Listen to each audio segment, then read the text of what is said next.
Chinosval n'ụmụekwu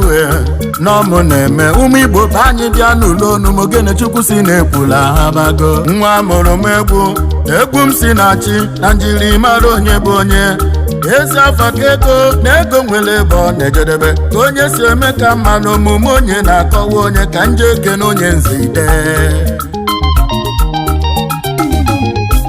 n'ezi afa ka ego na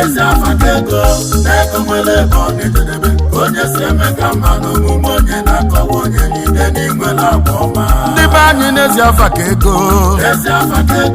na ego nwere ebe ọ na-ejedebe ka onye si eme ka mma n'omume onye na-akọwa onye niile n'inwere agwa ọma onye bụ ide anyị na-ekwu okwu ya sitela n'usoro ọzọ Umechukwu amụrụ onye na-ego site papa na-ekwulumili onye wezi n'iwe egwu mụ na nzide LINUS Okonkwo Umechukwu ọzọ UMENNWABURU n'ụlọ eze EKWULUMILI amụrụ onye na-ego iwepụsịwanụ na-ekwulumili onye wezi n'iwe ide onye eze dị ketegete odogwu jiri magbu agụ nnukwu mmadụ dị ka nnukwu arụsị obodo mụrụ dịka eji anyị ike na na-esi bụ bongo na nkiri ka na-ekiri odode jilodede ndị ọzọ nna m ụlọ ọgaranya odogwu ide LINUS Umechukwu amụrụ onye na-ego ọzọ UMENNWABURU onye nze ide papa ndị be anya mụrụ onye na-ego gbanụm onye amụrụ m ego onye gbaba mbọ na nna bagada kunye nwa ya ọgbara mbọ akụana gosi m onye amụrụ m ego onye na-ego gbanụm onye amụrụ m ego onye gbaba mbọ odogwu na nna bagada kunye nwa ya ọgbara mbọ akụana ndị be anyị n'ife nwere mbido na onwere njedebe etu anwa ka ife nwere njedebe siri nwe mbido maka na na-esi na nha were ịba n'elu ngwa gezienụ ntọfụ maka nkọrọ gị je nwoke maka na odogwu adarọ n'elu na nzide LINUS Okonkwo Umechukwu nne ọgaranya tinyere nkanye ọgụgụ isi na nne m ụlọ odogwu nwa nwoke gbasiri ike n'obi Umechukwu umotiri n'aka n'umeze onyido n'obi URUEZE EKWULUMILI na mgbe ide gosili akwụkwọ o wee jebe olu oyibo banye na azụmafịa mboto spia pasi ka nzide LINUS ji karịsịa ide biri n'Ọnịcha do o biri na Port Harcourt o bikwara n'Enugu steeti ndị be anyị na Chukwu gọziri odogwu onye nze ide papa nzide LINUS Okonkwo Umechukwu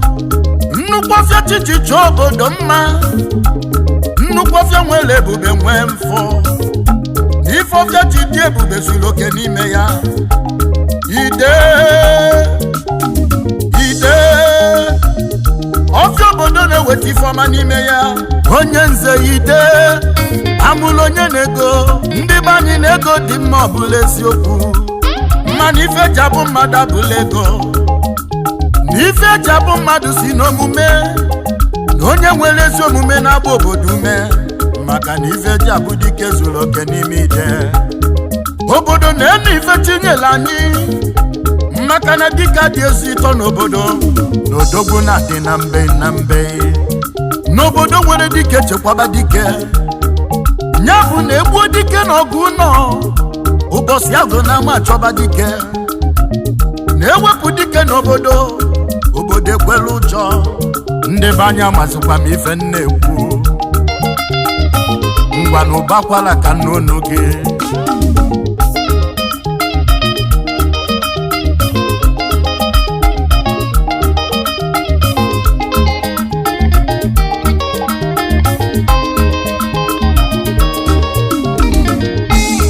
mana mbobodo na-adabere n'ọrụ onye lụrụ ewere chie ya echichi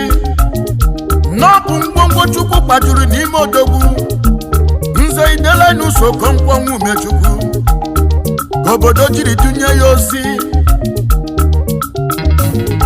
na ndị Afrinya bihe na ndụ odogwu mmelu ka Katọlik jiri gbakọta ọnụ wee chibe ya echichi gụọ ya afa wee kpọọ ya ide ndị ụka ide na-eje ụka ọfụma nze ọzọ umenwaburu na URUEZE EKWULUMILI nya bụkwasị Parish General Secretary nke St. Louis Catholic Church EKWULUMILI bụrụkwasị Secretary General UMEZANYIDO obi ụnọ URUEZE EKWULUMILI obodo na-enu chairman obi ụnọ URUEZE EKWULUMILI nwoke nwere nka nwa ọgụgụ isi nze LINUS OKONKWO UMECHUKWU umojili nnaka iwepụsịwanụ n'EKWULUMILI ọsọ UMENNWABURU amụrụ onye na-ego amụrụ onye na-akwụdi amụrụ onye na-ego maka na ezi afa ka ego ndị be anyị n'ezi afa ka ego na-ego nwere ebe ọ na-ejedebe onye si eme ka mmadụ omume onye na-akọwa onye n'ide n'inwere agba ọma ndị obodo anyị n'ezi afa ka ego na-ego nwere ebe ọ na-ejedebe onye si eme ka mmadụ omume onye na-akọwa onye n'ide n'inwere agba ọma onye bido anyị na-ekwu okwu ya LINUS OKONKWO UMECHUKWU amụrụ onye na-ego iwepụsịwanụ n'EKWULUMILI onye wezi n'ime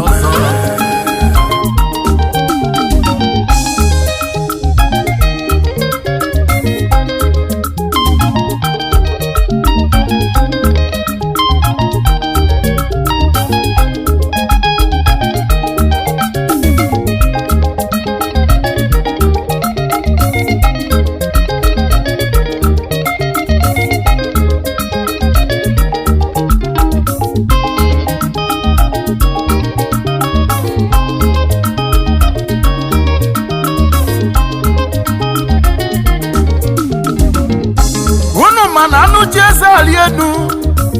mmalụ osisi na-eni inu the birds of the same feather flies along na mgbe nze ide LINUS OKONKWO UMECHUKWU na mgbe o jere inu nwanyị o jebe na nnukwu obi n'obi onye ji ike n'ụmụ dị EKWULUMILI o were nụta ada dị mma ada mụrụ na nnukwu obi Lolo led Mrs. Patricia Nwadinobi UMECHUKWU mama fọmụlọ ọmụmụ ijelebeghị mama nwunye ide ijelebeghị mama fọmụlọ ọgaranya ijelebeghị ọnwụ anyị mere gị gịnị na fọmụlọ ọmụma na ana mmụọ afọmụlọ ọgaranya na ana mmụọ afọmụlọ High Chief Dr. Chukwu dozie Gregory UMECHUKWU ezudo n'EKWULUMILI ọzụm ihe Chukwu kwuru umenna amaka umojili naka UMECHUKWU ka nneọma ijelebe mama afọmụlọ High Chief Uchenna UMECHUKWU ebube Chukwu sọwanụ n'EKWULUMILI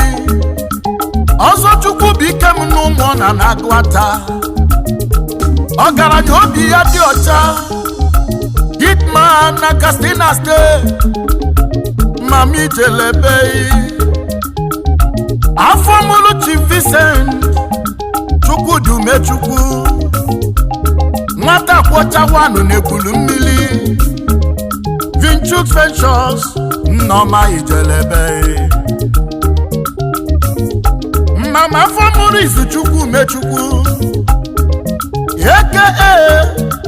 igwe mishiwanụ n'EKWULUMILI mama ijelebe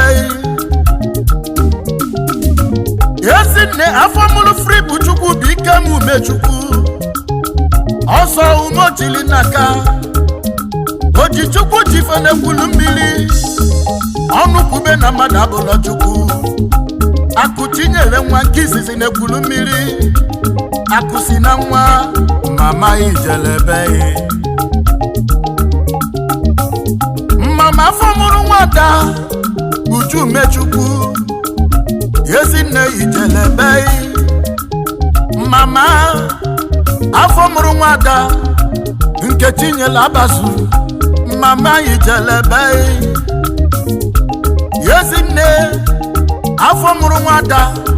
Ngozi Ojianya mama Ijelebe nwunye de Ijelebe ọnwụ anyị mere gị gịnị na alili egbuone m mmanya dịba mama na-akụ abatago obi ka Chukwu nna nara mkpụrụ obi gị n'udo Ezinne zuru ike n'udo mama anyị na-echeta gị una fugo na mmadụ abụla Chukwu na nzidela n'ụzọ Okonkwo ọnwụ Umechukwu na Chukwu ji ọmụmụ chọọ ya mma na nya bụ osisi na-ele anya ọdịda anya kwụsị ọfụma ụmụ nnụnụ na-ezelu ndo n'elu ya maka na osisi ọgaranya epugo n'ubi Umechukwu ka nkolozi ụgbọ ji ekene ụmụ ide nzide LINUS Umechukwu the super high chief doctor Joseph Chukwu Dozie Gregory Umechukwu JP Ezudo n'Ekwulumili URUEZE EKWULUMILI Nze Ozumihe Chukwu kwuru Umennamaka Umeojirinaka Umechukwu ka Amuru onye na-ego the chief executive managing director Joseph Ventures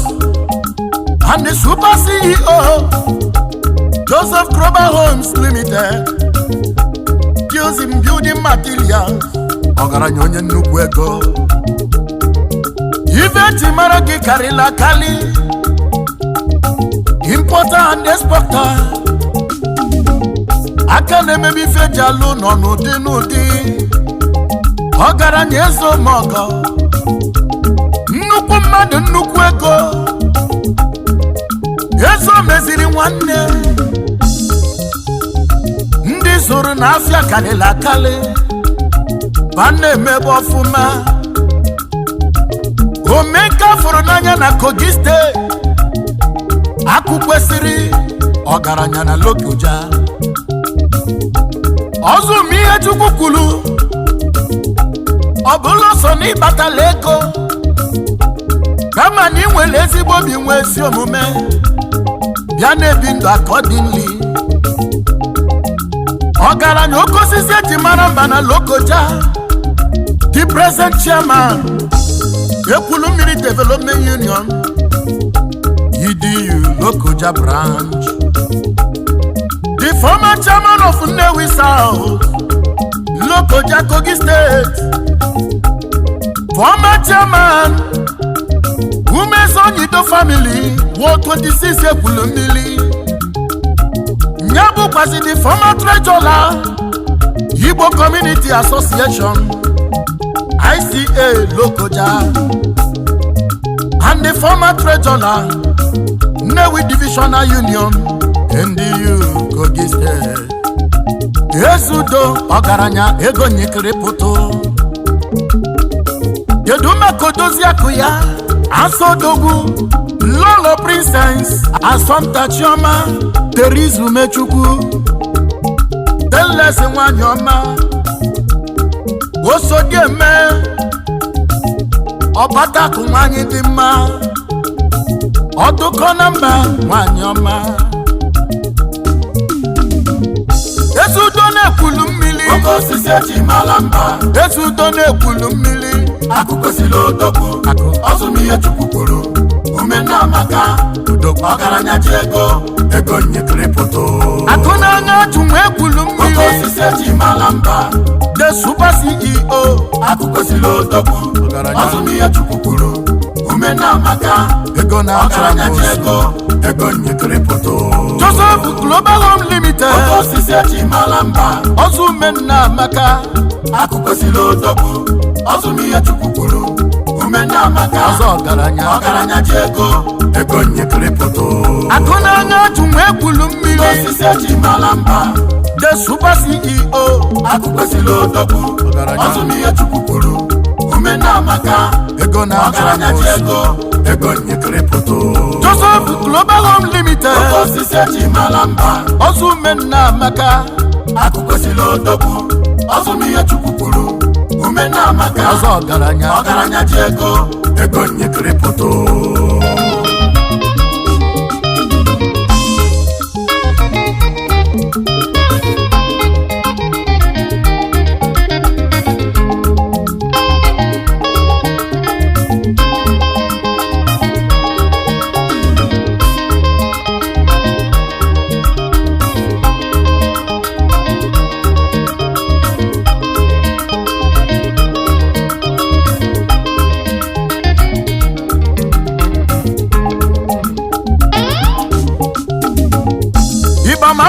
Obi odogwu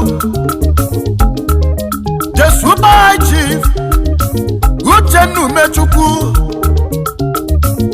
nwa mụrụ onye na-ego Ebubechukwu ụzọ nke izizi n'Ekwulumili ọgaranya obi ya dị ọcha na Katsina steeti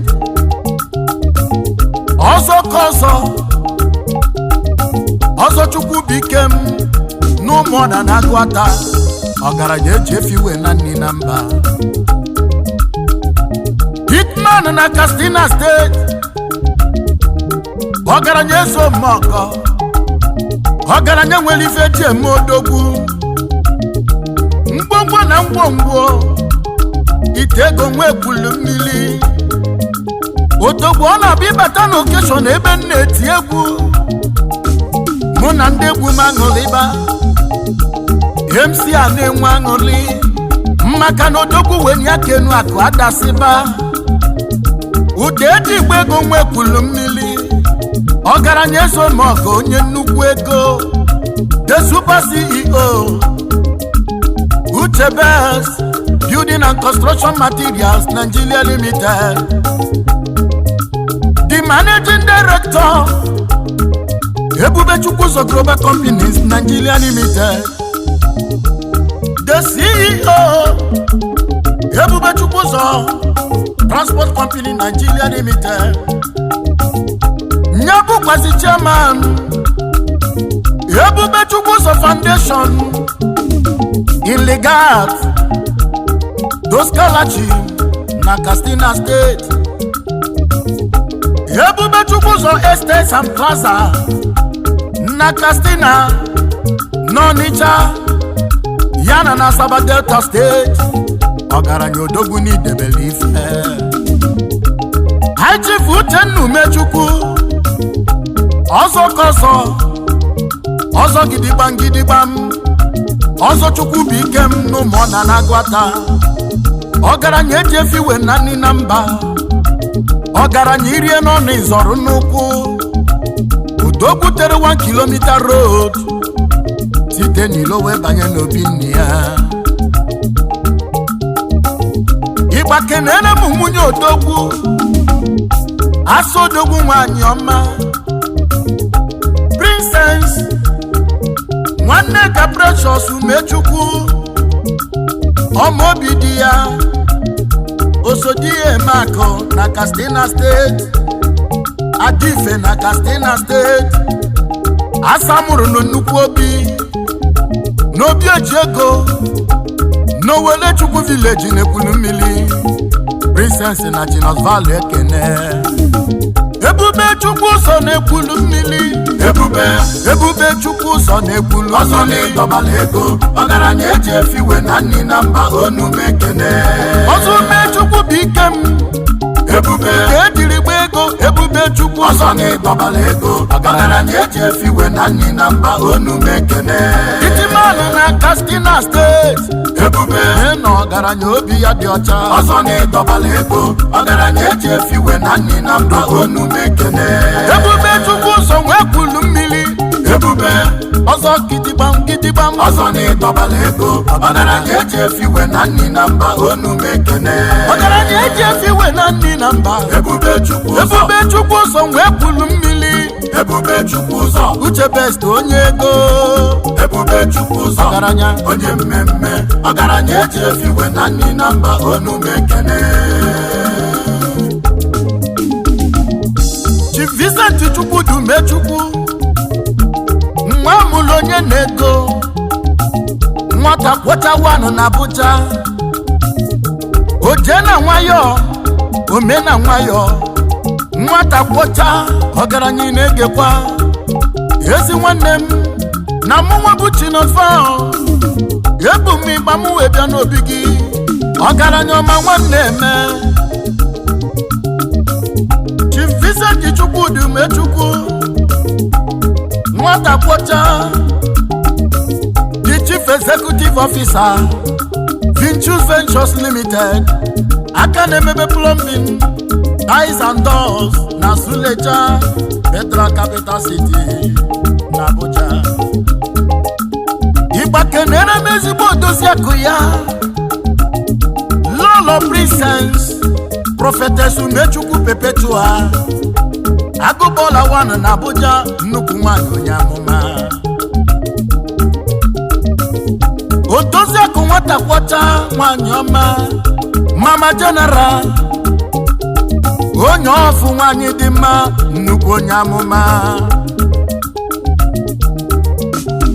ka mbunite ịgbaji ekene nwata kwọcha ka nkolite ịgbaji ekene nwata kwọcha udogwu Vinchus Ventures onye ọcha na Abuja aka na-emebe plumbing ties and doors na Suleja nwata kwọcha nwa amụrụ onye na-ego onye m ịgba ka nke n'odogwu nwata kwọcha Vinchus Ventures ka ịgba na-abọ nwata kwọcha ọgaranya Vinchus Ventures onye ọcha na Abuja aka na-emebe plumbing ties and doors na Suleja nwata kwọcha nwa amụrụ onye na-ego kedu maka Mr. Chukwu Umechukwu aka Igwe Mishi wanụ na EKWULUMILI aka na-emebe building materials cement na road shippings building contractors eji mara odogwu Igwe Mishi wanụ na EKWULUMILI ịgbakenele m Lolo odogwu Princess nwanyị ọma Nchedo Chukwu Umechukwu Osodiemako aka na-emebe fashion and design nwanyị ọma Igwe Mishi na EKWULUMILI Igwe n'isoro biri izu Chukwu Umechukwu nwa amụrụ onye na-ego Igwe Mishi na EKWULUMILI Igwe n'isoro biri izu Chukwu Umechukwu nwa amụrụ onye na-ego